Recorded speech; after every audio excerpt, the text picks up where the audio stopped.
नारद भीष्म मुख्यै रालक्षितो न सहसा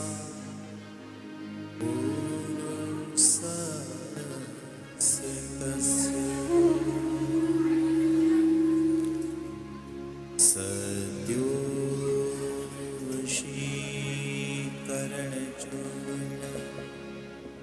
मनन्ते शक्ति तं राधिका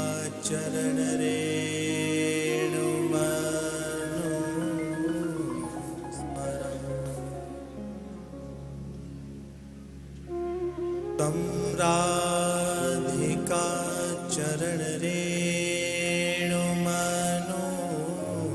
स्मरामि तं राधिका चरण रेणुमनो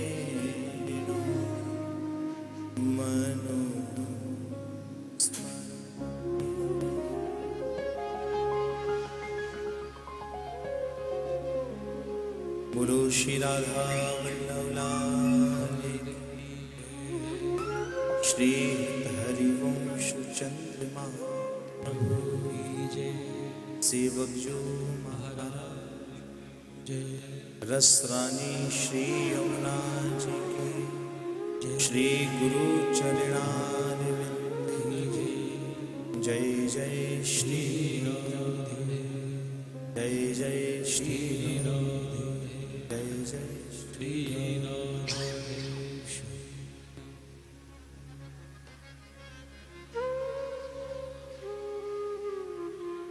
अनंतकोट ब्रह्मांड नायक अखिल परात्पर रसगन मोहन मूर्ति परमाचार्य श्री हित हरिवंश चंद्र महाप्रभु जी के रसिक संतों के हम सबके प्राणधन श्यामा श्याम प्रियालाल की साक्षात वांगमय शब्द मां स्वरूप श्रीमद् भागवत महापुराण साप्ताहिक रसोत्सव मास है पुरुषोत्तम। प्रत्येक तृतीय वर्ष में प्रतिपादित होता है।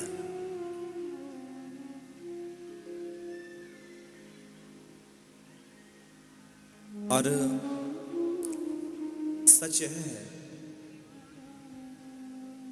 यह जो आयोजन पहरिया परिवार है ना, पहरिया परिवार के द्वारा जो आयोजित है ये बहुत ज्यादा विशेष पूर्व से निर्धारित नहीं था।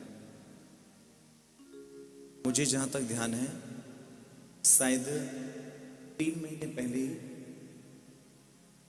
चर्चा हुई। हालांकि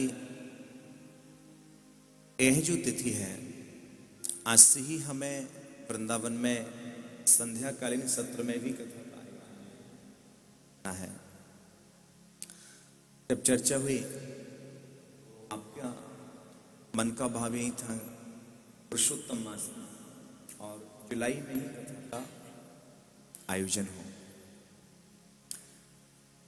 ये आप उस समय पधारे वृंदावन, तो हमने कहा संभव यदि हो सके तो हमारे पास यही एक तिथि है प्रातःकालीन सत्र में संध्याकालीन सत्र में जो भी अनुकूल, तो जो पूर्व से जो निर्धारित जिनके द्वारा निमंत्रण कथा का था प्राथमिकता समय की वहां देना भी आवश्यक, तो उन्होंने अनुरोध किया कि हमें संध्याकालीन सत्र में ही कथा का आयोजन रखना है।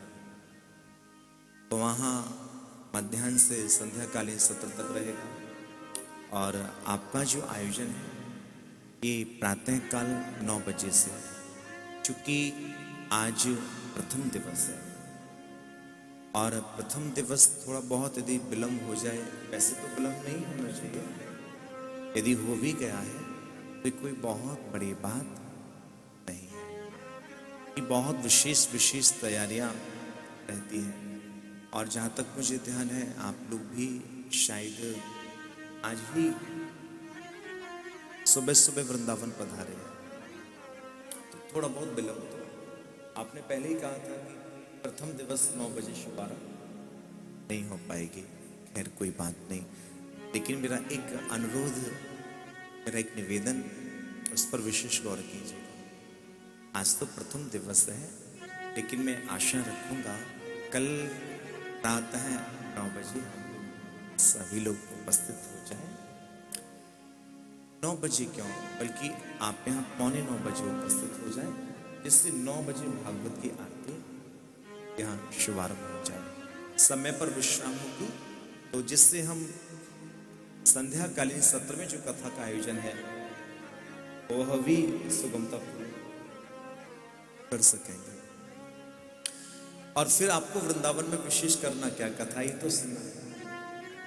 मैं आप लोगों की एक बात से बड़ा प्रभावित हुआ, मैं आपको बताऊं। जब श्रीमद् भागवत जी की अगवानी कर रहे थे तो आपने उस समय एक भाव निवेदित किया प्रभु के चरणों में, हाथ ऊपर उठा करके, हे केशव, हे केशव, यह समय हमारे जीवन में बार बार आता है।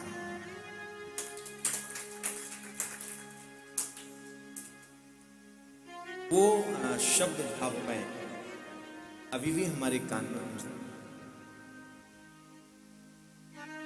जब हम लोग इतना गौर कर सकते हैं, विचार कीजिए केशव कितना गौर कर,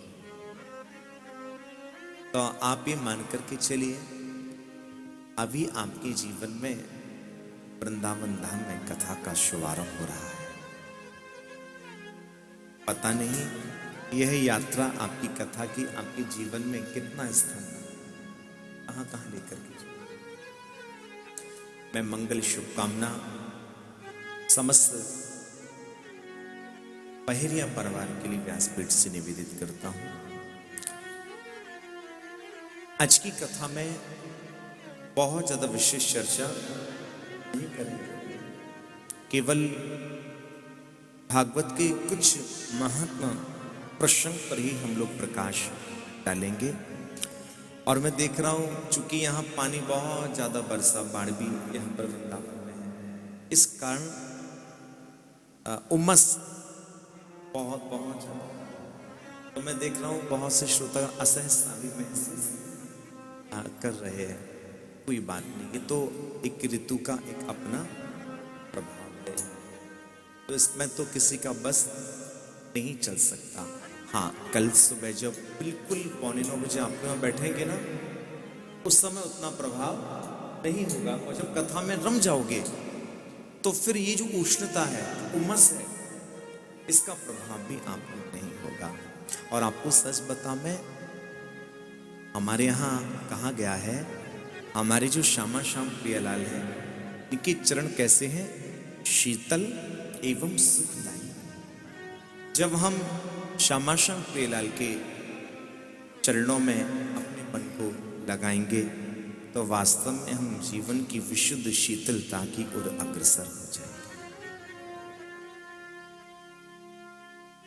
आपको जानकर के हर्ष होगा, आज मैं अपने जीवन की 190 भी है ना, 91 है, हाँ, आज मैं अपने जीवन की 191वीं कथा का शुभारंभ कर रहा हूं।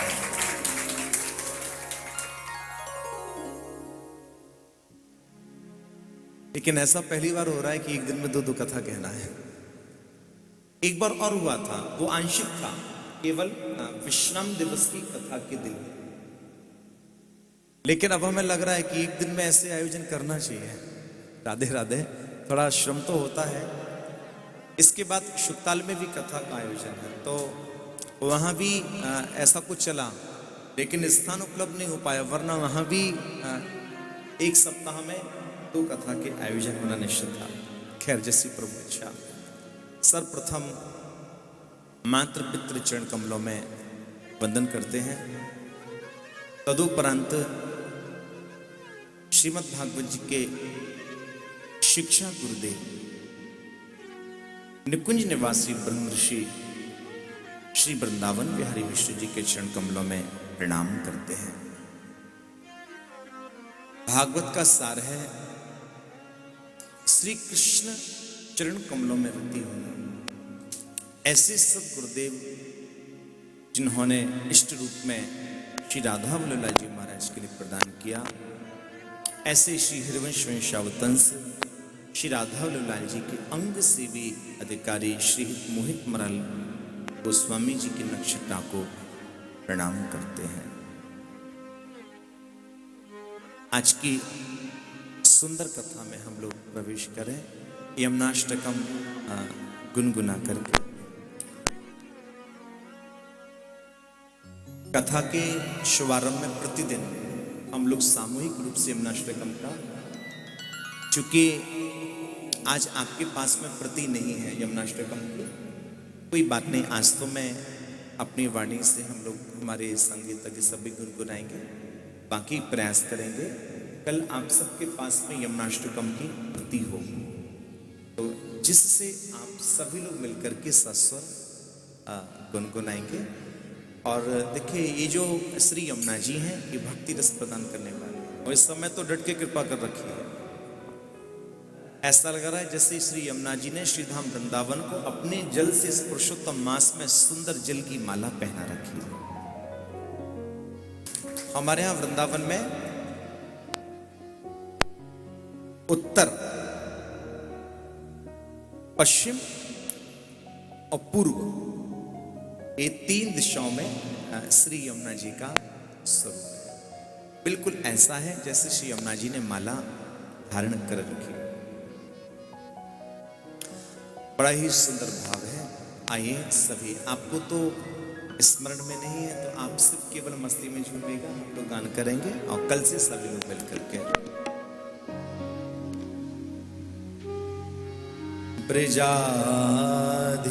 ब्रजाधिराज नंदना उदार गात्र चंदना नुलेप गंध वाहिनी भवात बीजदायिनी जगत्रये यशस्विनी रसस्वधा पयस्विनी भजे कलिन्दनन्दिनी दुरन्तमोहनभञ्जनी रसे कसीमराधिका पदार्भक्ति साधिका तदङ्गरागपिञ्जल प्रभाति कुञ्जमञ्जुला सरोजसातिशोभिता कृताञ्जलिर्दयिता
सभी मिलकर सभी बड़ी मस्ती में श्री धाम वृंदावन की भूमि में हम यही बैठ करके गुनगुनाएंगे। सभी मेरे साथ बोलिएगा, पहले मैं बोलूं फिर आप बोलिएगा। किशोरी राधे श्यामा प्यारी राधे, किशोरी राधे श्यामा प्यारी राधे, किशोरी राधे श्यामा प्यारी राधे, किशोरी राधे श्यामा प्यारी राधे, मेरो प्यारो नंद लाल किशोरी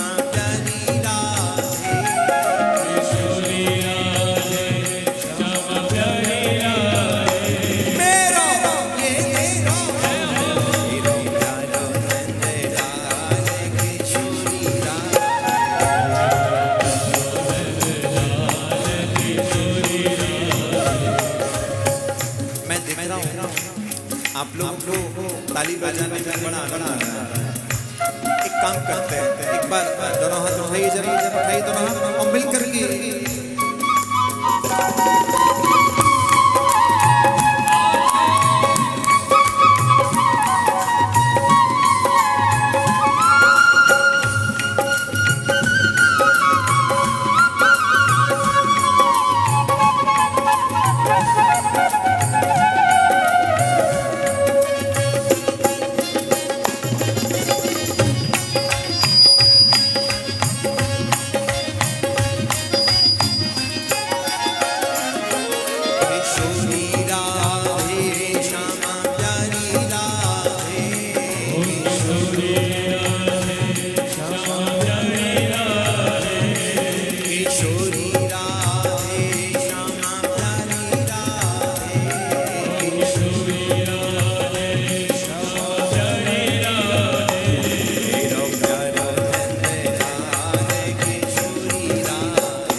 आज हम सभी लोग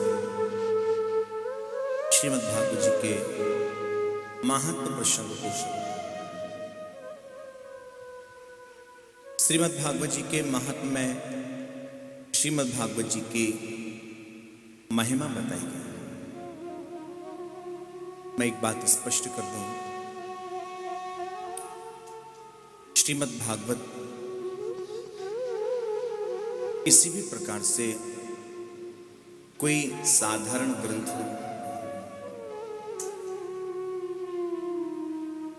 भागवत ही क्या, कोई भी ग्रंथ हो जिनमें संतों की वाणी का प्रभाव हो, संतों की वाणी से निश्चित शब्द हो, वे साक्षात भगवान का स्वरूप ही हुआ करते हैं। और जिसमें भागवत के लिए तो कहा गया है, तेनेयम वांगमयी मूर्ति प्रत्यक्ष वर्तते हरे। तेनेयम वांगमयी मूर्ति अर्थात श्रीमद् भागवत साक्षात भगवान श्री कृष्ण का विग्रह है, साक्षात स्वरूप है।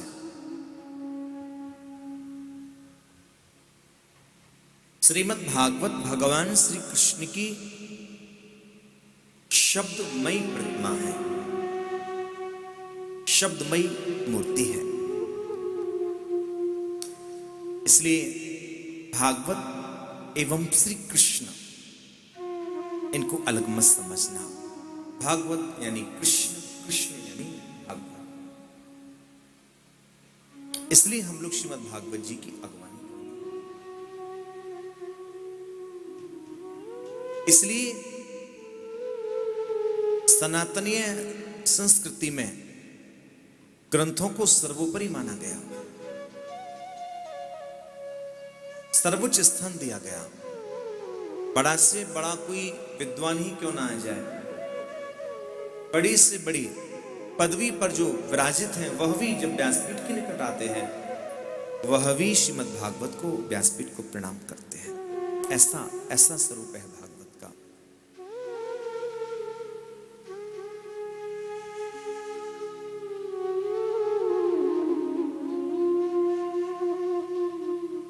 आपको जानकर के आश्चर्य होगा, जब भगवान श्री कृष्ण धराधाम को छोड़ करके परम धाम के लिए जा रहे थे। आप लोगों ने ये प्रसंग सुना होगा, जब वहीलिए ने चरणों पर प्रहार किया बाण का, याद ने।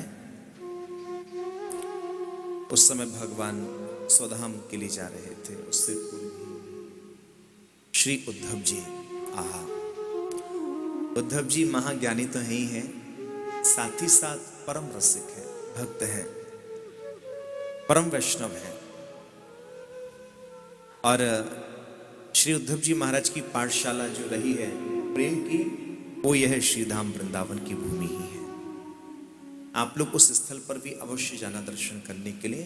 ज्ञान गुदड़ी, वहां ही उद्धव और ब्रज गोपिकाओं का वार्तालाप हुआ।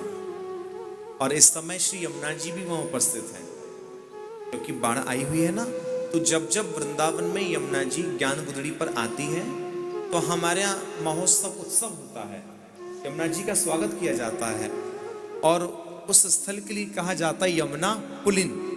यमुना पुलिन, यमुना पुलिन होती है, उस स्थल को स्पर्श करती है, इसलिए यमुना पुलिन।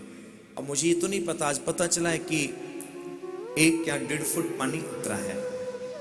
तो कल तक तो हम सेवा कार्यों में लगे हुए थे, इसलिए मैं समय नहीं दे सका। मेरी किसी प्रकार से आप लोगों से वार्तालाप, कल के आप लोग कुछ भक्तगण कल आ गए थे तो वार्तालाप नहीं हो सके। हमारे जो पंडित गण थे वही सब आप लोगों से जैसा भी संवाद स्थापित किया। जाना तो हमें आज भी कि हमारे जो और सदस्य हैं वो लोग सब सेवा कार्य में लगे हुए हैं।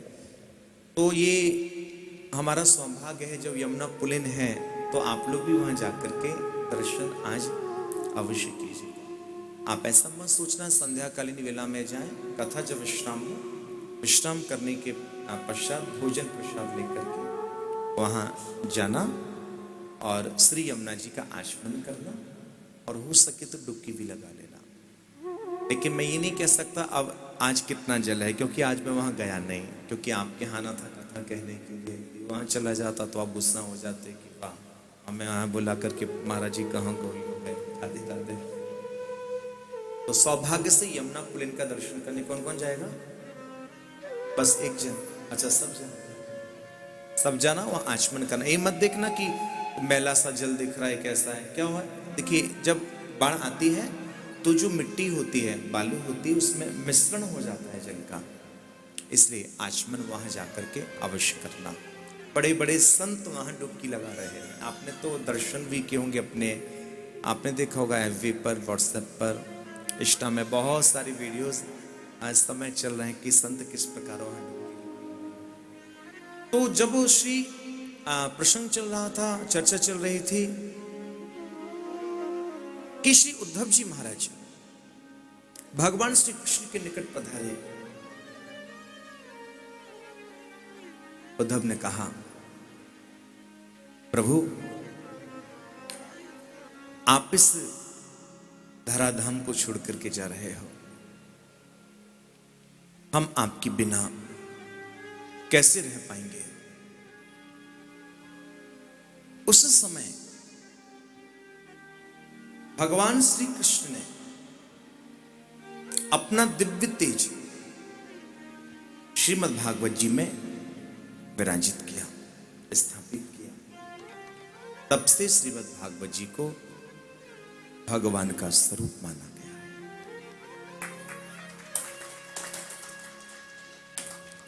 इसलिए हमारे यहां ग्रंथ की सेवा है। आप बताओ क्या आप अपने शीश पर ठाकुर जी को विराजित करके लाए? भागवत की पोथी, यही भागवत ही कृष्ण का स्वरूप है। यदि कृष्ण का स्वरूप ना होता तो फिर आप क्यों शीश पर धारण करके लाते? आपको क्या लगता है ये जो व्यास पीठ बनाई है आपने, क्या हमारे लिए? नहीं। ये भी जो मंडप की जो संरचना है, ये जो भी साज सज्जा है, वो निजी रूप से मेरे आपके लिए नहीं है। यह श्रीमद् भागवत की सुंदर शोभा बढ़ाने के लिए है। यह भागवत का सिंहासन है।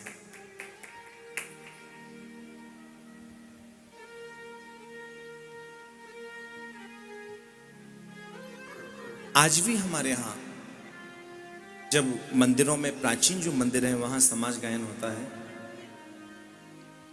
जैसे ठाकुर जी को भोग लगाते हैं ऐसे ही हमारे यहां श्रीमद् भागवत जी को भोग लगाते हैं, महाराज वाणी जी को भोग लगाते हैं, जल की झारी रखते हैं, पान का वीरा, इत्र।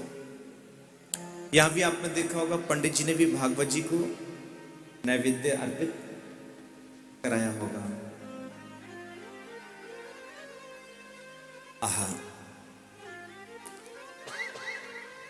श्रीमद् भागवत के महात्म का प्रथम श्लोक। मैं एक और बात निवेदित कर दूं आपसे।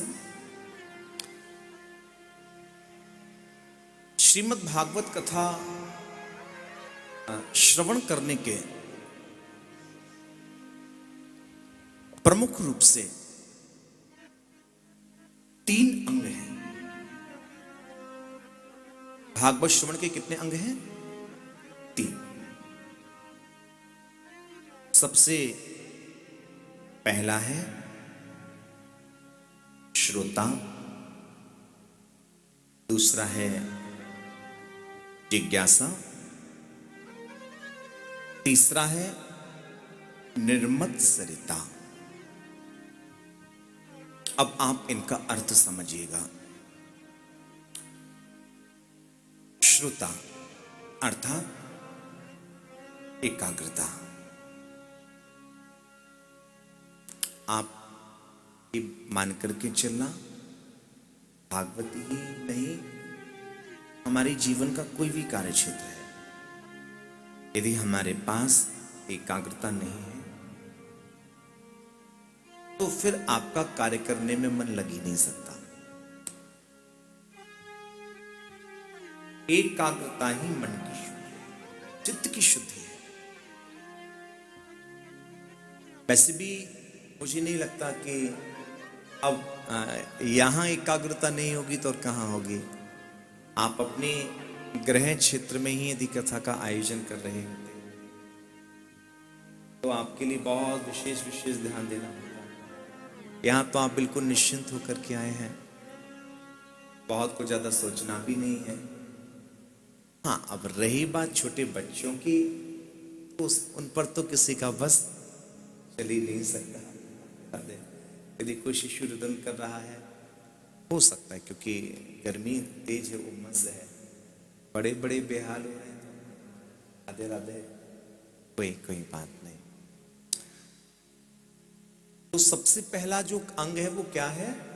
जोर से बोलिए, श्रोता। और श्रोता का अर्थ क्या?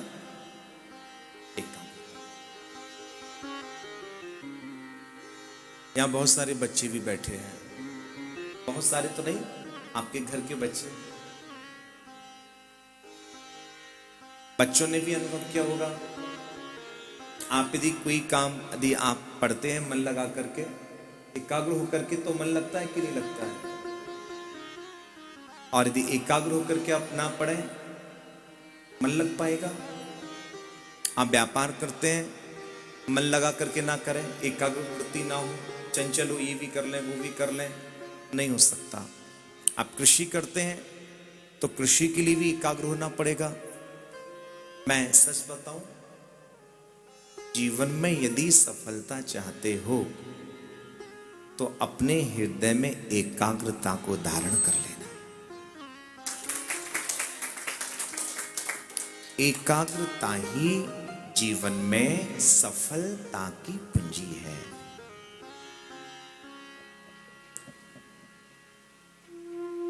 और एकाग्रता नहीं तो फिर जीवन का भी औचित्य नहीं।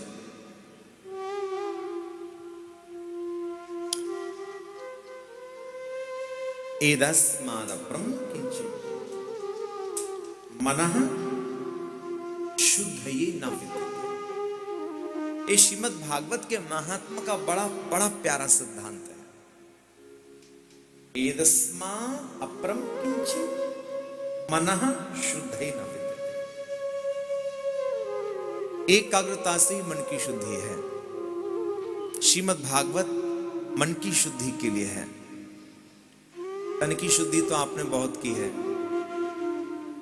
बढ़िया जल में खूब स्नान करके, नाना प्रकार के साबुन इत्यादि का प्रयोग करके। और आजकल तो हमारा जितने प्रोडक्ट आ गए, हमारा उल्टे रखे रहते हैं लाइन से बाथरूमों में महाराज। लेकिन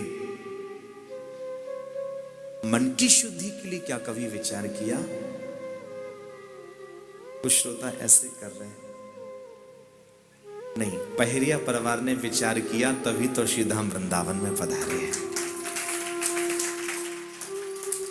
मानो पुरुषोत्तम मास में स्वयं तो कथा का पान कर ही रहे हैं और अपने सगे संबंधी रिश्तेदार घर बंधु बांधवों को भी वो चाहते तो 2 4 5 जन भी आ जाते, लेकिन परिवार के समूह के साथ आप सभी लोग यहाँ पर उपस्थित हैं, यानी कि सब मिलकर के एतस्मादपरं किंचित् मनः शुद्धये, मन की शुद्धि में कर रहे हैं। देखो भैया, सच बता, मैं कथा तो किसी भी तीर्थ स्थल में हो सकती थी, लेकिन वृंदावन का जो सुख है वो वृंदावन में ही प्राप्त हो सकता है। और किसी के विषय में क्या कहें, साक्षात ज्ञान के स्वरूप श्री उद्धव जी महाराज को भी इसी वृंदावन धाम की भूमि में प्रेमोपार्जन के लिए आना पड़ा।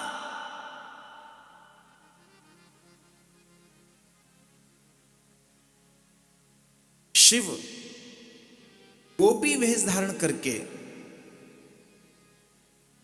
प्रेम के पिपासु बन करके श्री गोपेश्वर महादेव के रूप में विराजित है। बड़े बड़े प्रबोधानंद पाद जैसे, उनको तो ये कहना पड़ गया, कृष्णात् परम किमपि तत्त्वमहं न जाने, मैं नहीं जानता कि कृष्ण के अलावा भी क्या कोई दूसरा तत्व है।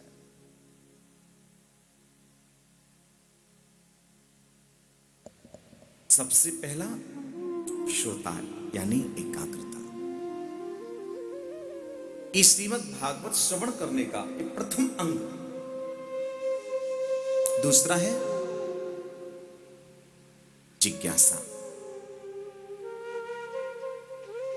आप लोग जिज्ञासा का भाव समझ गए ना?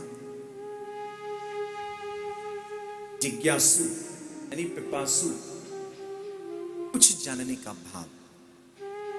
ये नहीं कि हम लोग तो कथाएं सुनते रहते हैं, बहुत कथाएं सुनी है। नहीं नहीं, आपने बहुत कथाएं सुनी होंगी, लेकिन कथा की फिर भी भूख हमको अपने जीवन में रखनी ही होगी। डॉक्टर भी कहता है ना, भोजन अच्छे से करो लेकिन एक रोटी की भूख जरूर रखो। जिज्ञासु, आपके मन में यदि जिज्ञासा नहीं है तो इस बात का ध्यान रखना, कथा आपके हृदय में स्थान नहीं बना सकती है।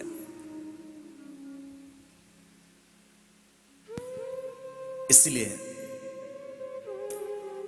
जिज्ञासु। और फिर इसके बाद जो कथा श्रवण का तीसरा जो अंग है वह है निर्मत्सरिता। निर्मत्सरिता का अर्थ है श्रोता कैसा हो,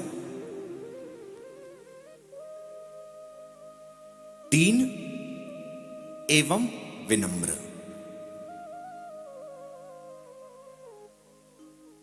ये दोनों भावों पर ध्यान देना। निर्मल सत्ता अर्थात श्रोता कैसा हो, आपसे सुनना चाहता हूं,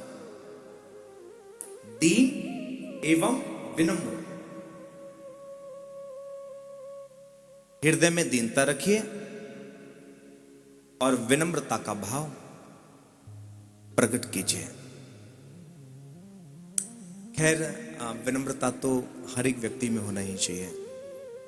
विनम्रता का एक अपना विशेष अहम स्थान है।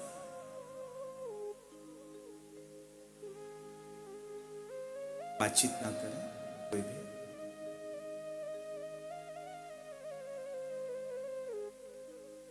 एन केन प्रकारेण वृंदावन में आ जाना, ये वृंदावन की बहुत बहुत बड़ी कृपा है, बहुत बड़ी कृपा।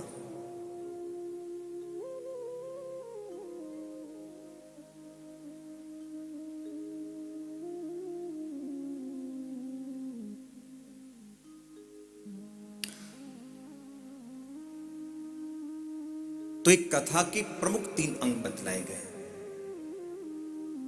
इन पर विशेष ध्यान आप दीजिएगा, क्योंकि अभी आपको 6 दिन और कथा श्रवण करना है।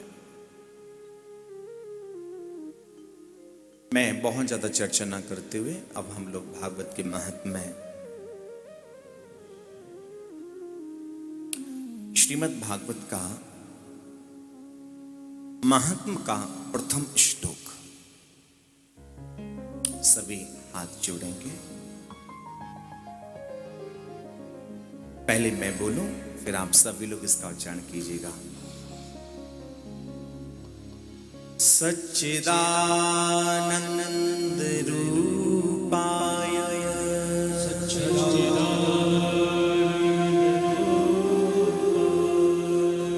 विश्वोत्पत्त्यादि तवे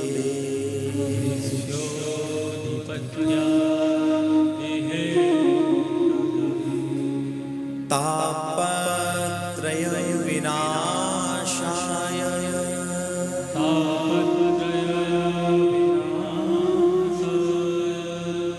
श्री कृष्णाय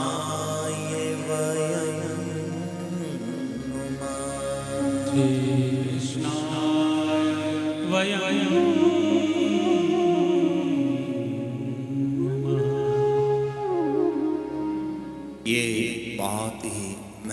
महत्वपूर्ण श्लोक है।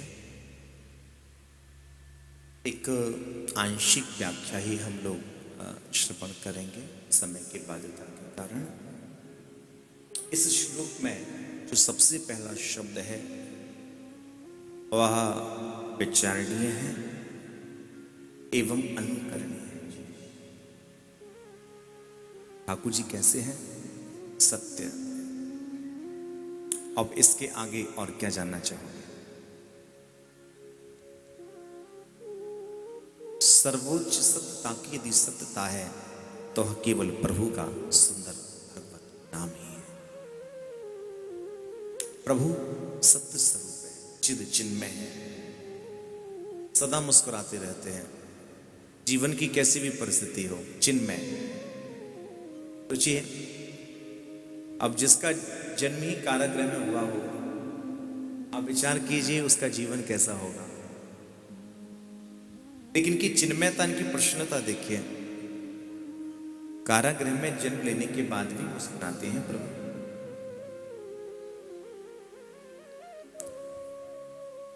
इतना ही नहीं, कारागृह में जन्म हुआ जिस समय वसुदेव जी श्री ठाकुर जी को अपने शीश पर विराजित करके लेकर के गए, यमुना जी ने भी कसर नहीं छोड़ी, वरद स्वरूप में प्रकट हुई। जब श्री वसुदेव जी की नासिका तक जल आया, आप विचार कीजिए एक पिता के लिए कितनी कठिन परिस्थिति होगी, जिसका पुत्र कारागृह में जन्म ले रहा है, उसकी सुरक्षा के लिए जिसको गोकुल जिसका पिता लेकर के जा रहा है, और इस प्रकार यदि नदी में गिर जाए, आप विचार कीजिए पिता पर, पुत्र पर। हाँ, यहाँ तो ब्रह्म है, ये ईश्वर है साक्षात। लेकिन उसके बाद भी संसार में भी आए हैं, ऐसा नहीं, भले ही वो ब्रह्म है, ईश्वर है, लेकिन उसके बाद भी जगत का जो नियम है, एक संघर्षपूर्ण जीवन को यापित करना, उस संघर्ष से ईश्वरी तत्व भी अछूता नहीं रहा करता है। वह ईश्वर भी अपने जीवन को एक संघर्ष के साथ यापित किया करता है। उस समय भी कृष्ण मुस्कुराए। 6 दिन के हुए, सोचो पूतना नाम की राक्षसनी मारने को आ गई, फिर भी कृष्ण मुस्कुराए। आप श्री कृष्ण के हर एक चरित्र के लिए देखिए, हर एक प्रसंग के लिए देखिए, हर एक प्रसंग में चुनौती, परिश्रम, कठिनाइयां, लेकिन उसके बाद भी वह ईश्वरी तत्व जगत में आने पर उन संघर्ष के समय भी मुस्कुरा रहा है। ये चिन्मयता है।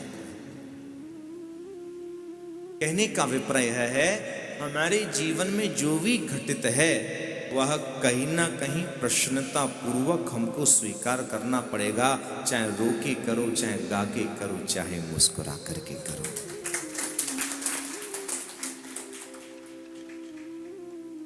चिन्मय है प्रभु, चिन्मय है, सच्चिदानंद।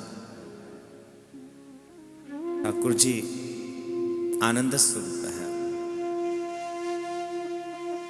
विश्वोत्पत्त्यादि हेतुवे, विश्व की उत्पत्ति करते हैं, पालन करते हैं। ये भगवान का स्वरूप है, स्वभाव है, क्षमा कीजिए, ये भगवान का कार्य है, कार्य क्षेत्र है। उत्पत्ति करना और इसके पश्चात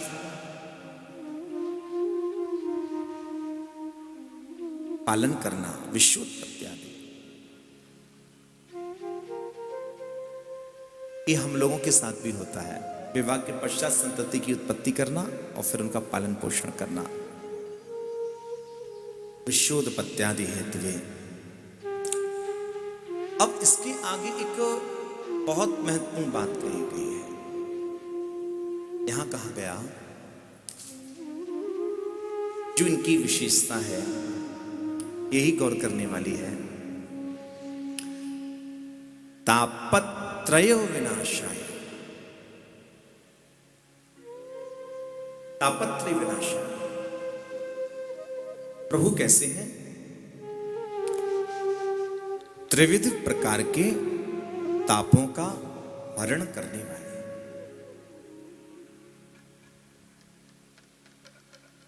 कौन है ऐसा? दैहिक, दैविक, भौतिक, आदि, व्याधि, उपाधि। आदि दुख पैसा नहीं है, कष्ट है। व्याधि पुत्र नहीं है, संतान नहीं है, कष्ट है। तीसरा है उपाधि, संतान तो है लेकिन बात नहीं मानते। ध्यान दीजिएगा, इन सबसे बचना है। तापत्रय विनाशाय। प्रभु ये त्रिविध प्रकार के तापों का हरण करने में भी सक्षम है। राधे राधे। ऐसे हैं प्रभु। अब इससे ज्यादा और क्या जानना चाहोगे? तापत्रयो विनाशाय। जिन कृष्ण की शरण हम ग्रहण कर रहे हैं, यह इनका प्रभाव है। जीवन में यदि हमारे कोई संकट आया करता है, यदि हम प्रभु के चरण कमलों में आश्रित हैं, तो जीवन में याद रखना, प्रबल प्रेम के पाले पड़कर प्रभु को नियम बदलते देखा। अपना मान भले टल जाए, भक्त का मान न टलते देखा।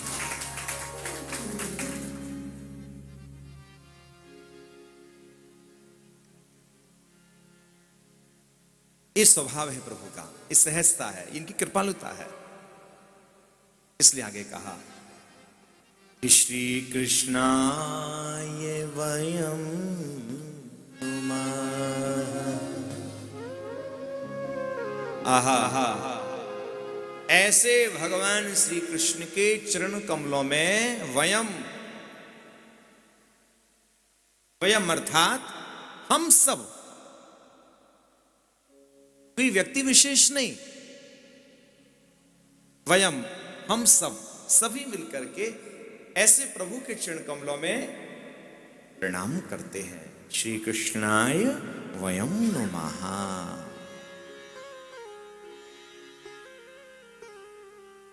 किन कृष्ण के चरण कमलों में? जो श्री से युक्त हैं। अकेले कृष्ण को प्रणाम नहीं किया। श्री, श्री यानी राधा।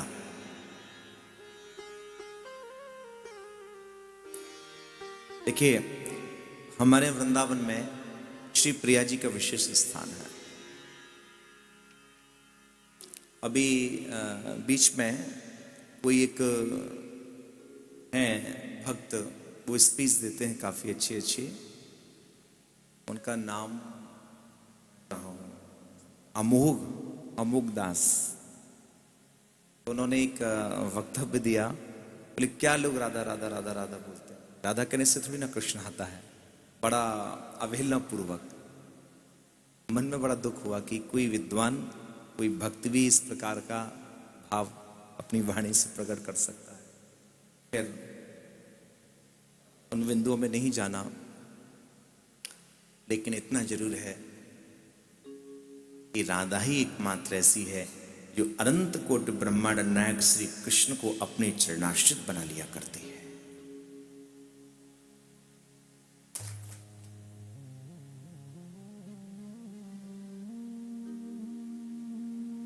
कृष्ण साधन नहीं है, अनंत कोटि ब्रह्मांडों के नायक हैं।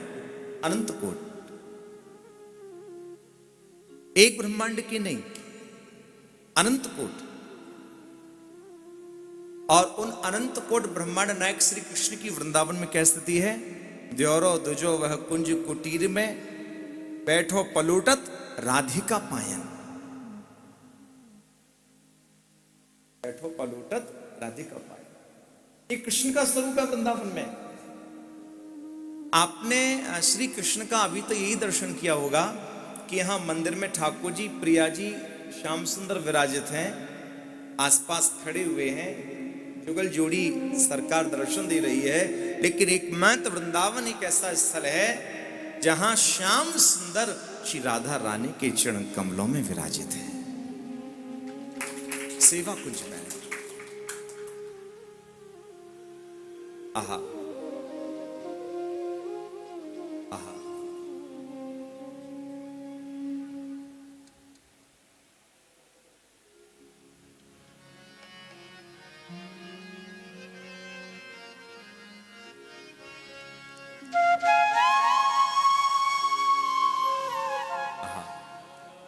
सेवा कुंज के महल में अचरज देखो जाए।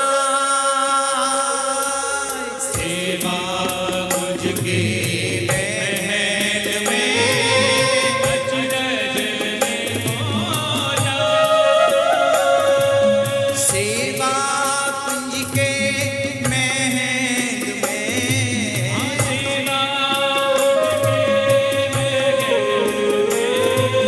सेवा कुंज के महल में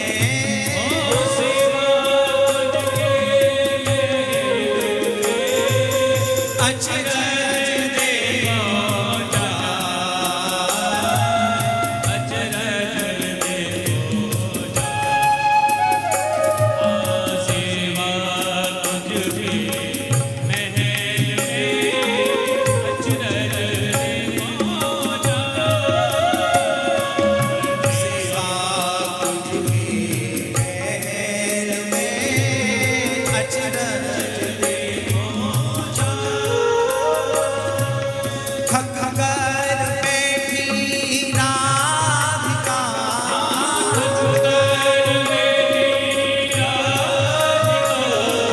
थक कर बैठी राधिका, थक कर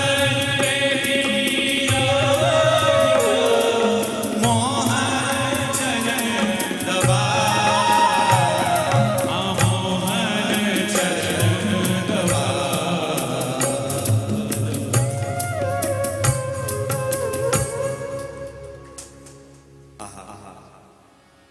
वहां श्याम सुंदर श्री प्रिया जी के चरणाश्रित होकर के अनंत कोट ब्रह्मांड नायक चरण को लुटा करते हैं।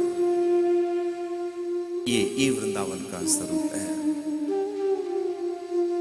सेवा कुंज दर्शन करने जरूर जाना, यहां से बहुत ज्यादा दूर नहीं है।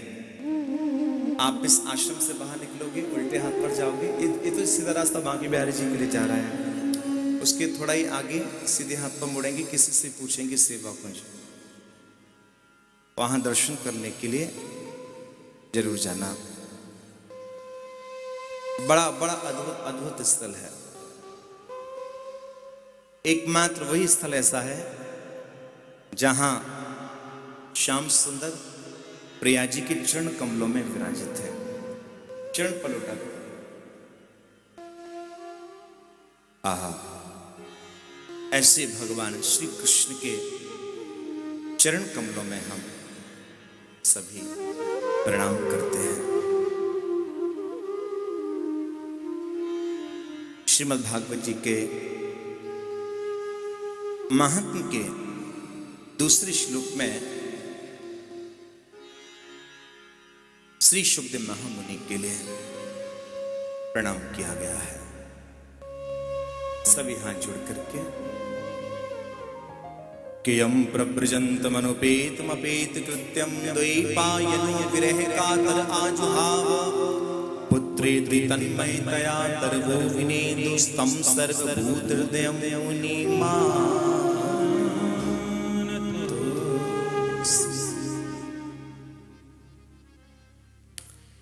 आहा, शुद्ध महामुनि को प्रणाम करने के पश्चात आगे कहते हैं, नयन से सूत मासीनम अभिवाद्य महामतिम कथामृतरस स्वाद कुशलः शौनको ब्रवीत। बोले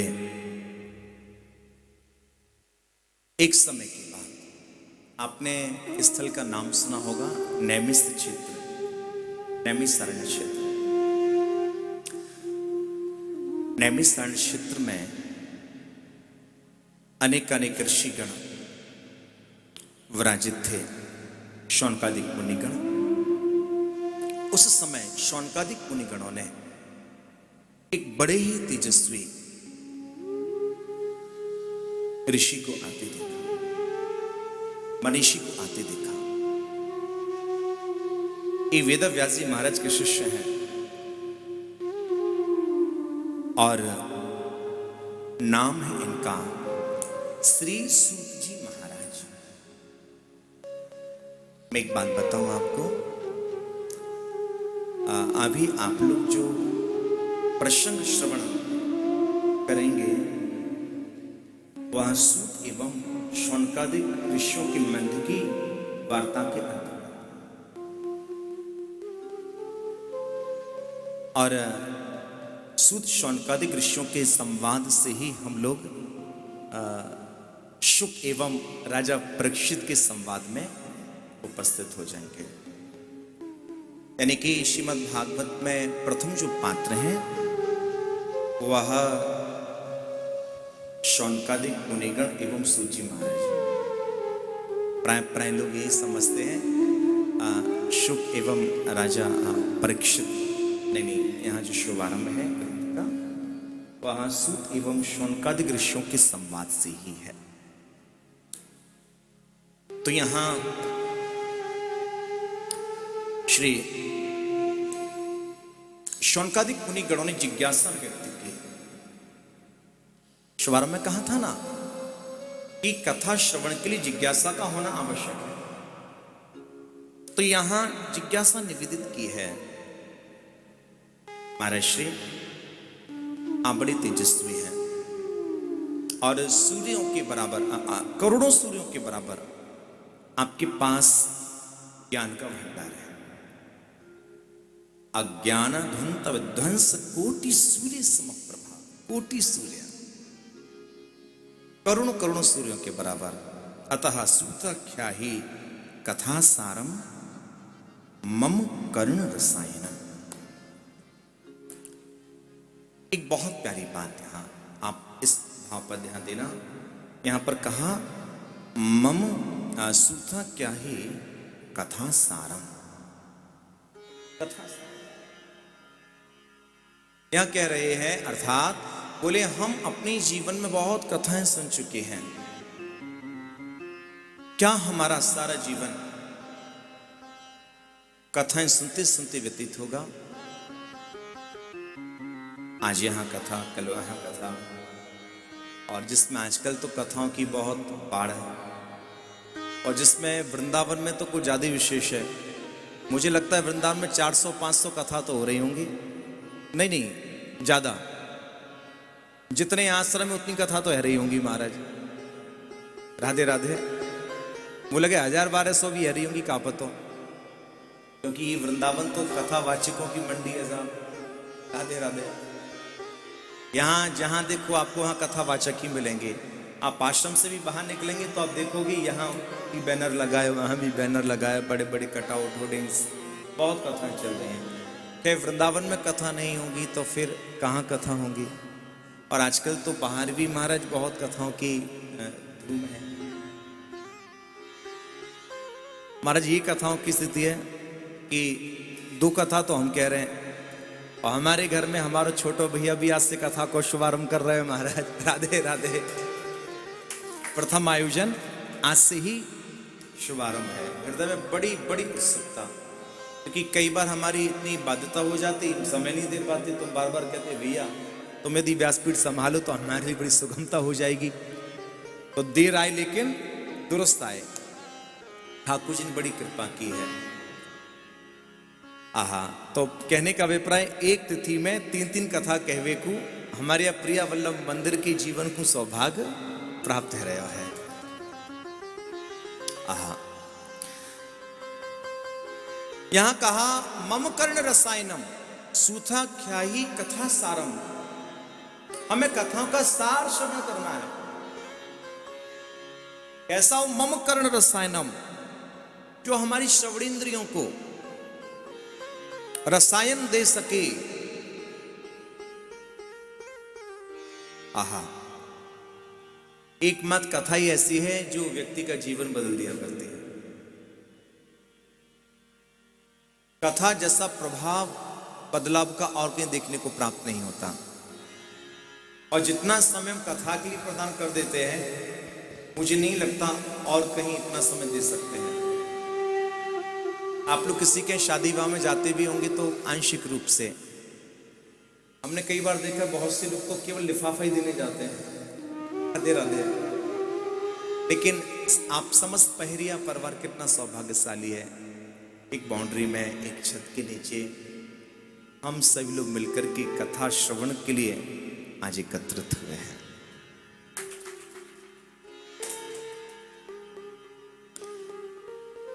बोले हम सार गर्भित कथा सुनना चाहते हैं।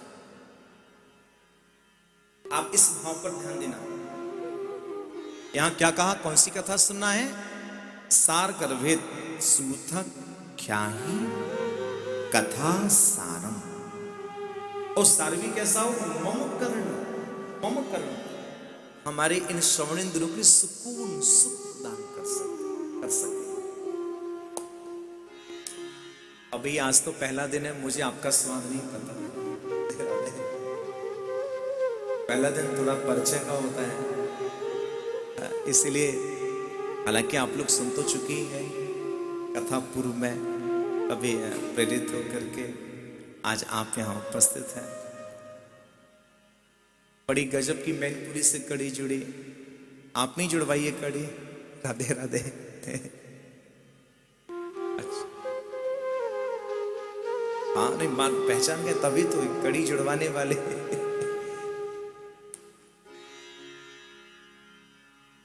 बिल्कुल। तो नीलम जी से चर्चा हो रही थी, ऐसी सहज में बोले ललित जी हमारे रिलेटिव हैं। मैं कहा बताइए कथा की कड़ी कहाँ से कैसे क्या जुड़ जाती है। अच्छा, हमने नहीं सोचा था कि आपके रिलेटिव एमपी में होंगे, और हम सबसे ज्यादा कथा के लिए एमपी में जाया करते हैं। अभी थे सिवनी में रजवाड़ा सेलिब्रेशन में 108 भागवत कथा का आयोजन था। हम फिर आ रहे हैं आपके एमपी में कथा के, जबलपुर में 10 अगस्त से।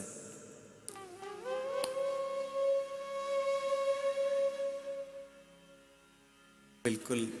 देखो यहां जो चर्चा चल रही हुई चल रही है मम कर्ण रसायनम, हमारे कानों के लिए। और फिर आप तो कानपुर में रहते,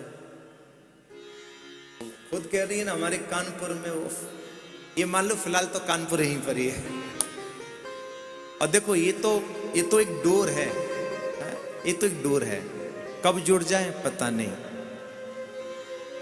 कब जुड़ जाए पता नहीं।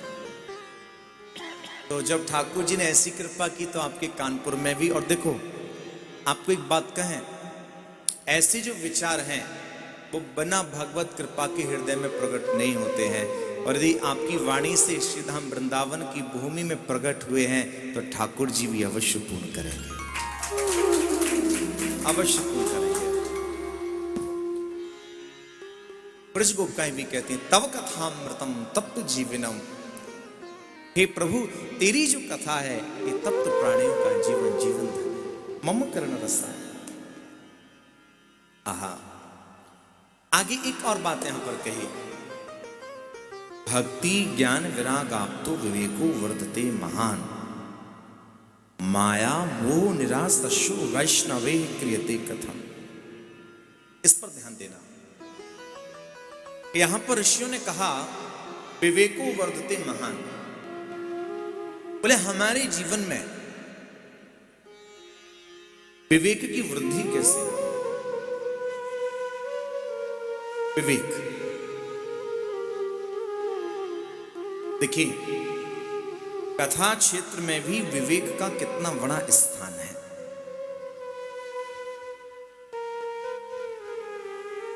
यानी कि सत्संग का लाभार्थी यदि बनना है तो सबसे पहले हृदय में विवेक होगा। जैसे शुभारंभ में कहा ना, श्रोता कैसा हो? दीन एवं विनम्र, दीन और विनम्रता और इसके साथ साथ विवेक। देखिए जब व्यक्ति यदि विनम्र होगा तो विवेक तो स्वाभाविक रूप से आ ही जाएगा।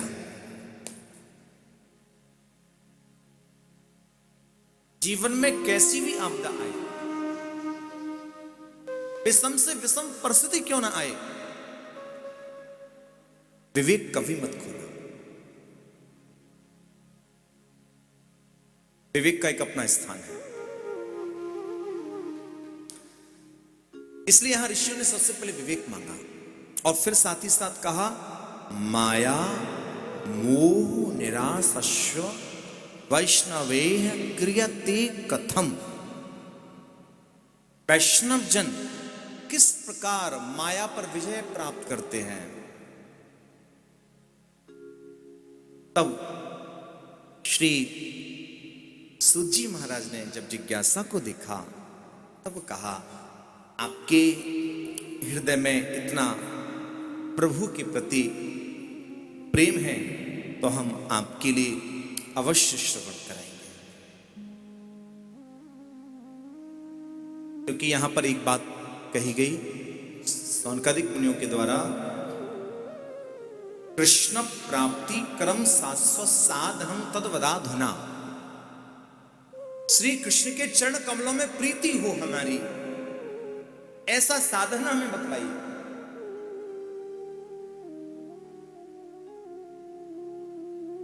सच मानिएगा ये जो भागवत जो ग्रंथ है ये विशुद्ध रूप से भक्ति परख ग्रंथ है, विशुद्ध रूप से, और भक्ति मार्ग सर्वोपरि मार्ग है। जब यह भाव देखा तो आपने देखा होगा किसी कोई यदि खाने वाला हो तो खिलाने वाले को भी आनंद आता है। आपने गौर किया होगा, कोई अच्छे से रुचि से और कोई बहुत ज्यादा कमियां निकालता हुआ अरे कैसा बनाया है, तो लोग उससे पीछे ठीक है पूर्ति हुई दे दो उसको खा लेगा। और कोई रुचि से खाने वाला हो तो खिलाने वाले को भी आनंद आया करता है। वही स्थिति यहाँ कथा श्रवण में है। जब तक हम एक अच्छी रुचि प्रकट नहीं करेंगे, और वैसे सच बताऊं खान पान में तो नखरे कभी करना ही नहीं चाहिए। आप भगवान श्री कृष्ण को देखो,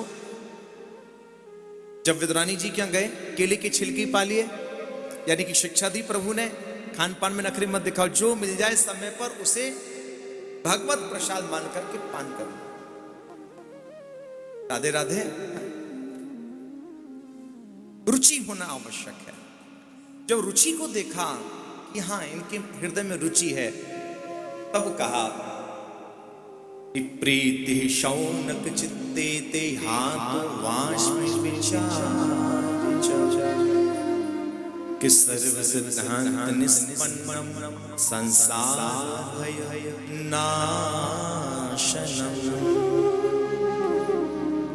आपके हृदय में सूजी महाराज कहते हैं इतना प्रेम है तो मैं अवश्य विचार करके संपूर्ण सिद्धांतों का निष्कर्ष सुनाता हूं। आहा, कहते हैं महाराज श्री कृष्ण प्राप्ति के लिए श्री शुकदेव महामुनि ने श्रीमद् भागवत पर बड़ा ही सुंदर प्रवचन किया है। और यह जो श्रीमद् भागवत है यह देव दुर्लभ है, देवताओं को दुर्लभ है। देव दुर्लभ क्यों कहा, ध्यानपूर्वक सुनिएगा। देव दुर्लभ इसलिए कहा, आपने प्रसंग सुना होगा कि जब श्री शुकदेव महामुनि व्यासपीठ पर कथा कहने के लिए विराजित हुए, उपस्थित हुए, उस समय देवताओं के मन में लोभ आया कि जगत में रहने वाले एक साधारण से राजा को कथा मिल रही तो हम कैसे वंचित हो सकते हैं। तो उनके मन में कुछ जिज्ञासा का भाव तो था नहीं, ईर्ष्या बस, अरे वो सुन रहे तो हमें क्यों ना मिली कथा, देखा देखी करना। तो वह स्वर्ग से अमृत का कलश लेके आए, कथा मंडप में प्रवेश किए, ना ही किसी भी प्रकार का आदर भाव, यहां तक कि हाथ तक नहीं जोड़े, व्यासपीठ को तक प्रणाम नहीं किया, और शुकदेव महामुनि के समक्ष जाकर के कहा, आप ही जो कथा राजा परीक्षित को सुना रहे हो, ये राजा परीक्षित को ना सुना करके हमें सुना दो, और हम इसके बदले में स्वर्ग से अमृत का कलश लेकर के आए हैं, अतः ये आप अमृत राजा परीक्षित के लिए पान करा दो। अहंकार में कहा। जब अहंकार में कहा तो उसी समय शुकदेव महामुनि ने फटकार लगा दी। शुकदेव महामुनि ने कहा, शर्म नहीं आती आपको? आप इस कथा को खरीदना चाहते हो? याद रखना, एक कथा व्यापार का क्षेत्र नहीं है। कथा को खरीदा नहीं जाता है, कथा तो भगवत कृपा के स्वरूप ही प्राप्त हुआ करती है।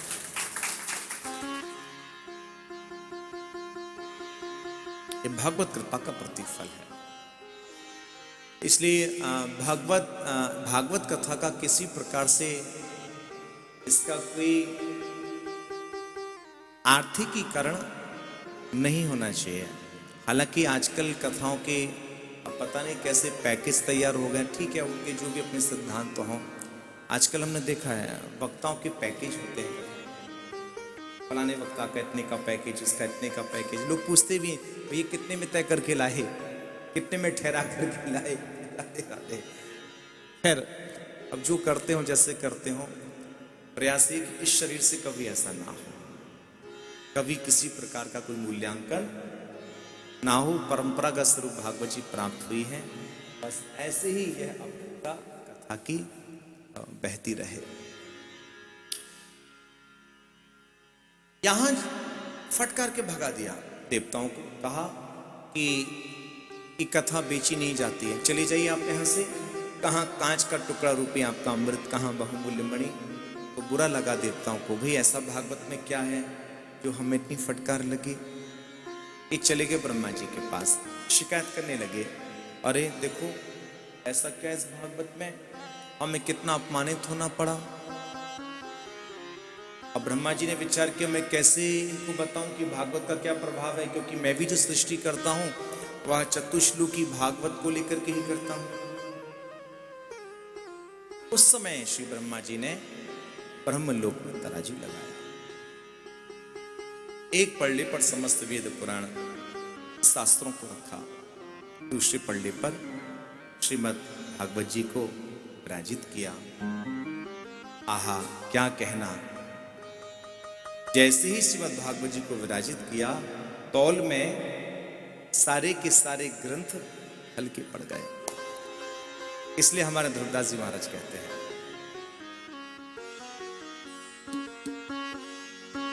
आहा,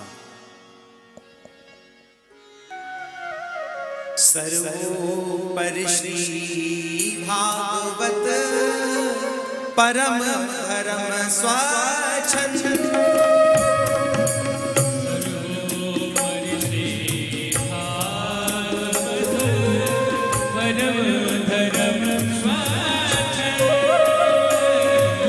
सर्वोपरि श्री भागवत परम धर्म स्वाच्छंद। सर्वोपरि श्री भागवत परम धर्म स्वाच्छंद। जिनके ही आवे नहीं,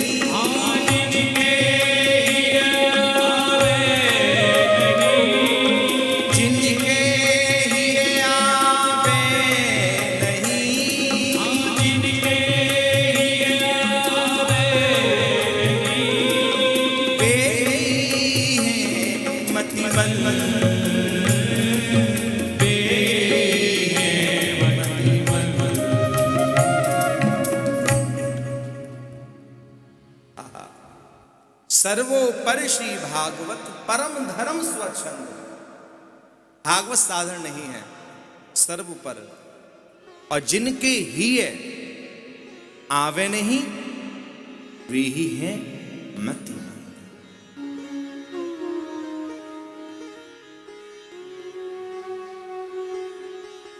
आहा,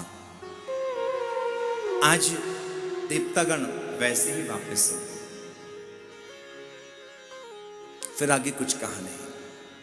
ऐसी है भागवत, देवताओं को भी दुर्लभ। श्री सूजी महाराज के समक्ष शौनकादिक मुनिगण कहते हैं, महाराज हम एक बात जानना चाहते हैं। श्री देवर्षि नारद कभी एक जगह स्थिर नहीं होते, फिर कैसे एकाग्र होकर के कथा को श्रवण किया, आप हमें बताइए। आहा, श्री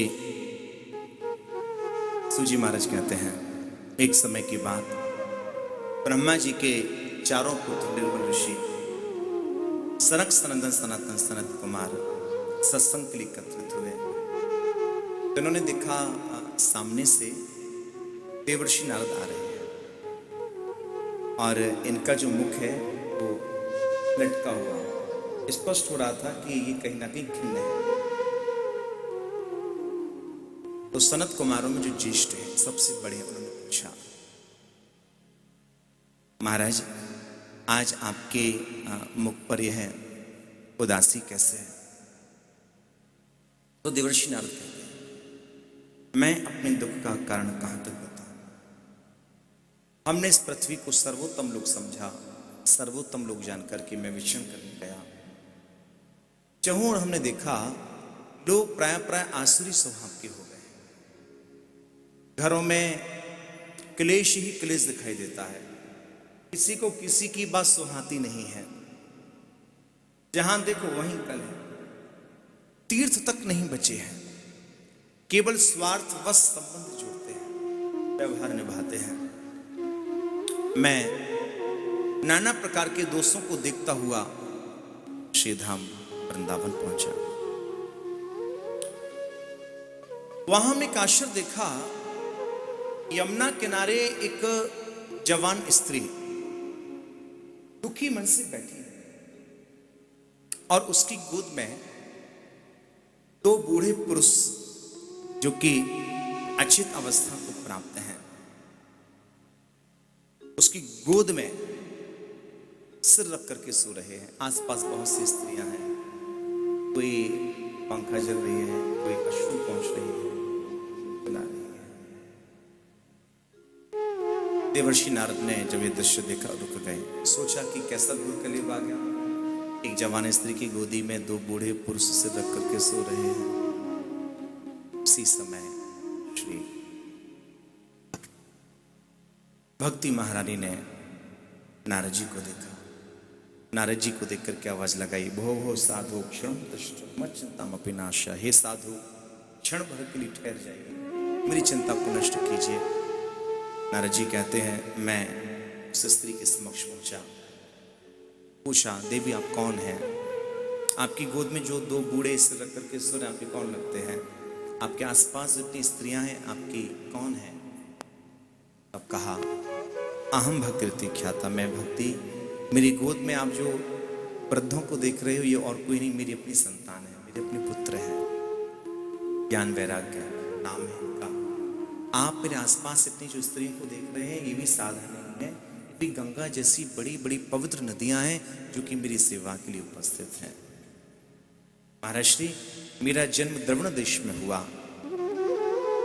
कर्नाटक में पली बड़ी, महाराष्ट्र में बहुत सम्मान मिला, गुर्जरी जीर्णताम गतः, गुजरात पहुंचने पर मैं बूढ़ी हो गई, मेरे बच्चे बूढ़े हो गए, मैं दुखारी वृंदावन आ गई अपने बच्चों को लेकर के। अहो वृंदावन की कृपा तो देखो, वृंदावन में आने पर मैं जवान हो गई, लेकिन मेरे बच्चे बूढ़े के बूढ़े रहे। यदि कहीं मेरे बच्चे स्वस्थ ना हुए तो मैं वृंदावन धाम को भी छोड़ दूं, कहीं विदेश चले जाऊंगी। नारद जी ने विचार किया, हमारे पास बचा ही क्या है, भक्ति ही तो है, यदि ये भी विदेश चली गई तो फिर हमारे पास क्या शेष रहेगा, रोकना होगा। तब नारद जी ने कहा, चिंता मत करो, हे भक्ति महारानी, यदि हमने तेरा घर घर में प्रचार ना करा दिया तो मैं हरिदास ना कहलाऊंगा। और उस समय ज्ञान वैराग्य के निकट जाकर के आवाज लगाई, ज्ञान वैराग्य उठे, जागी नहीं उठे। वेद वेदांतों की ध्वनियां की, फिर भी नहीं उठे। बारंबार गीता का पाठ सुनाया, गीता के पाठ को सुनकर के उठे तो सही, लेकिन जवान लेते हुए फिर सो। नारद जी चिंतित हुए। उसी समय आकाशवाणी हुई। आकाशवाणी ने कहा, हे नारद, चिंता ना करें, सत्कर्म। सत्कर्म कौन बतलाएगा? बोले कुछ संत बतलाएगा। आहा, सनत कुमारों से पूछा, बोले श्रीमद् भागवत की कथा है। कहां करा मैं? बोले गंगा किनारे चले जाइए, वहां बड़े बड़े वृक्ष हैं छायादार। उन्होंने विचार किया, ये बेचारा महात्मा कहां परेशान होगा, राधे राधे, कहां परेशान होगा, किस टेंट वाले को खोजेगा? बोले वहां श्रोताओं को बैठने के लिए सुंदर कोमल बालू है, अलग से गद्दे नहीं लगाने पड़ेंगे। कोई नीचे बैठने में अक्षम है तो कोई बढ़िया पेड़ के किनारे बालू का टीला बना करके बढ़िया टिक के बैठ जाए। यानी कि कहीं ना कहीं पहले के समय में भी व्यवस्थाओं पर ध्यान दिया जाता था।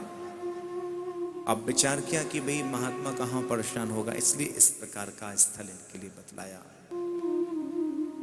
बोले आपने कथा के विषय में बता दिया, लेकिन वक्ता कहाँ से लाए? तब कहा, वक्ता चयन करने का कार्य आपका है, आप स्वयं वक्ता का चयन कीजिए। तब कहा, क्यों ना आप ही व्यासपीठ पर बैठ करके हमें कथा श्रवण करावें। तब स्वयं व्यासपीठ पर सनत कुमार में जो ज्येष्ठ हैं वह विराजित हुए हैं और इन्होंने कथा कहना आरंभ किया है। आज जहाँ कथा कहना आरंभ किया, उसी समय क्या देखते हैं, श्री भक्ति महारानी अपने दोनों पुत्रों के सहित सभा मंडप में प्रकट हो गई। आज भक्ति के दोनों पुत्र जवान हो गए कि भक्ति हिस्तौ तौ तरणो गृहीत्वा प्रेमई के रूपा सहसा विरासी। श्री कृष्ण गोविंद हरे मुरारे नाते नाम वदन्ते। आहा, भक्ति सुतौ तौ तरणौ गृहीत्वा, भक्ति महारानी अपने दोनों पुत्रों के सहित सभा मंडप में प्रकट हो गई है। तरुण अवस्था को प्राप्त हो। संतों से कहा, मैं कहां विराजित हो जाऊं? संतों ने कहा, हे भक्ति महारानी, कार्य कर, यहां जितने भी कथा श्रवण करने वाले श्रोता उपस्थित हैं, आप उन सबके हृदय में जाकर के उपस्थित। और उस समय भक्ति महारानी ने अपना स्थल श्रोताओं के हृदय में स्थापित किया है। यानी भक्ति कहां विराजित होती है? कथा श्रवण करने वाले श्रोताओं के हृदय में विराजित।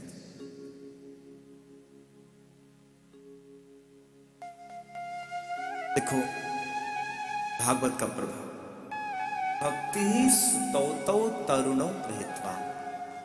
भक्ति महारानी के जो पुत्र बूढ़े हो चुके थे, वो कथा को सुनकर के कैसे हो गए? हाजी, जोर से बोलो, जवान। आई बात समझ में? कथा में बड़े बूढ़ों की संख्या क्यों ज्यादा होती है? जवानी आ जाए। राधे राधे। आहा, खैर ये तो थोड़ा व्यंग की बात हुई, लेकिन सच ये है कि वास्तव में कथा श्रवण से युवावस्था ही हृदय में प्रकट होती है। काहे के लिए? हरि नाम जाप करने के लिए, हरि आराधन के लिए।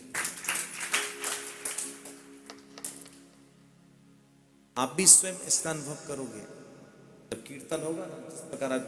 तो जब आप तालियां बजा रहे थे तो लग गया था अंदाजा कि आप लोग कितना झूमेंगे, हमारा डट के झूमेंगे, समझ में। और वैसे भी जो वृंदावन की भूमि है वो झूमने की भूमि है। भक्तिर नृत्यत यत्र चा, भक्ति विधि नाची है तो श्रीधाम वृंदावन की भूमि में ही नाची है। इसलिए हमारे यहाँ मस्ती में गाते हैं। बड़ा प्यारा भाव है, मैंने रटना लगाई रे राधा नाम की, बड़ा सुंदर भाव। आप लोग भी सुनना चाहोगे? मस्ती में झूमोगे सच में? तो सभी लोग बड़ी मस्ती में मीठी मीठी तालियों की सेवा करते हुए और नृत्य करते हुए बड़ी मस्ती में सभी लोग झूमेंगे।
मैंने रटना हो मैंने रटना लगाई रे राधा तेरे नाम झूम लो प्यारे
कहाँ खड़िए जरा सभी लोग एक दूसरे का हाथ पकड़ के उठाइए सभी लोग पकड़िए आप भी पकड़िए और गाइए हाय हाय मैंने रटना हो मैंने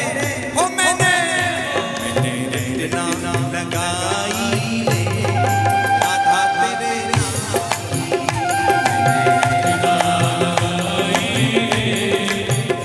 राधे राधे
तेरे मेरा राधा मेरा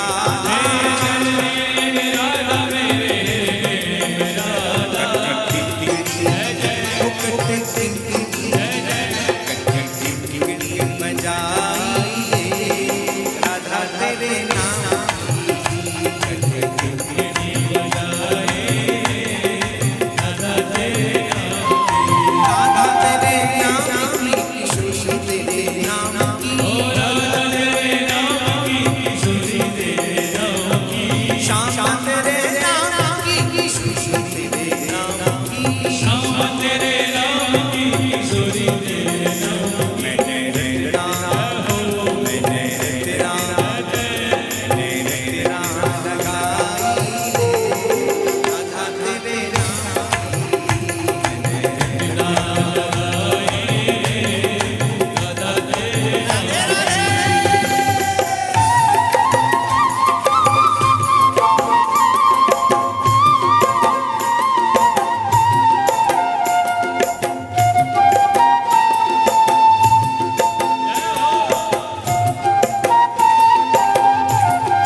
जोड़ी से कौन है पति पत्नी जोड़ी से तो सब लोग बस जोड़ी से खड़े हो जाओ जो जोड़ी से नहीं हो वैसे सभी लोग जोड़ी से खड़े हो एक दूसरे का हाथ पकड़े जरा सभी लोग और मस्ती में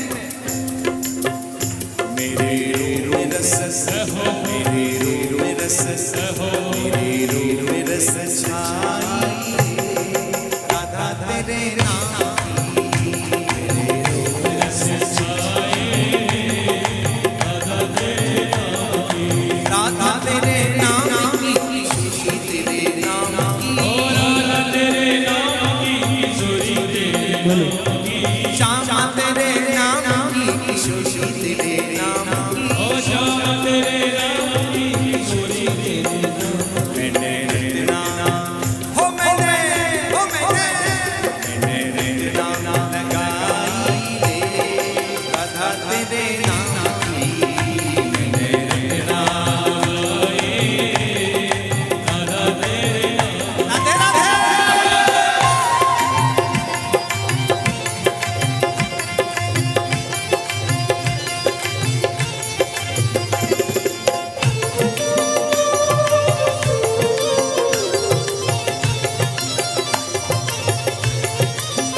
मेरे संग संग राधा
तेरे अंगे अंग राधा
शेष वार्ता हम लोग कल के सत्र में 9 बजे से श्रवण करेंगे। सभी मिलकर के भागवत जी की आरती करें और ध्यान देंगे सभी।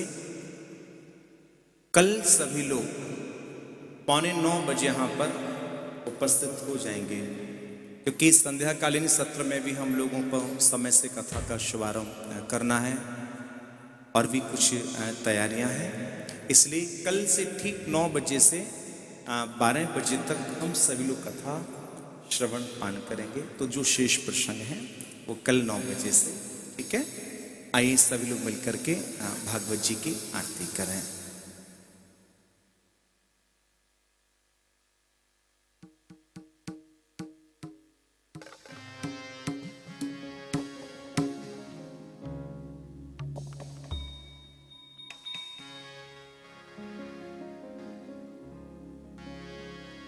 मंत्र बोल दिया।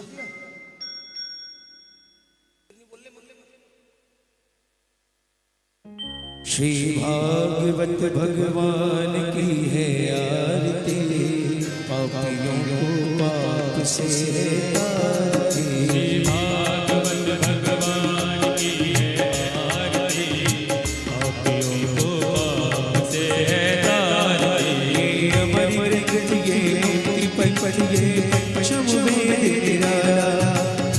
जो जो जगाने वाला ये अमर ग्रंथ ये मुक्ति पंथ ये पंचम वेद निराला नभ जो जगाने वाला हरि नाम यही हरि नाम यही ओ हरि नाम यही हरि नाम यही जग के मंगल की आरती पापियों को पाप से तारती श्री भागवत भगवान की है आरती पापियों को पाप से है तारती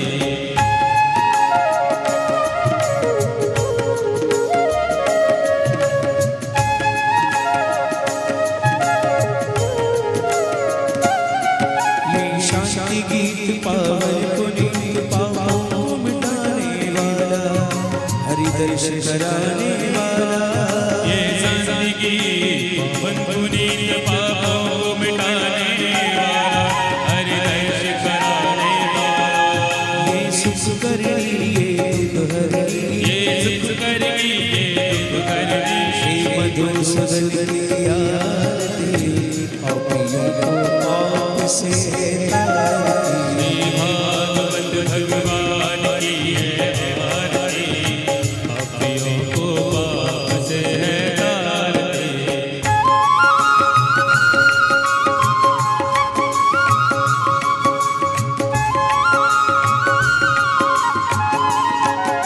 ये मधुर बोल जग मंगल खोल सत्मार्ग बताने वाला बिगड़ी को बनाने वाला ये मधुर बोल पंथ खोल सन्मार्ग बताने वाला बिगड़ी को बनाने वाला श्री राम यही प्रभु श्याम यही ओ रज राम यही गज श्याम यही जग के मंगल की आरती पापियों को पाप से तारती भागवत भगवान की है आरती पापियों को पाप से है तारती कृष्ण केशवम राम नारायणम कृष्ण दामोदरम वासुदेवम ओ श्री धर्म माधव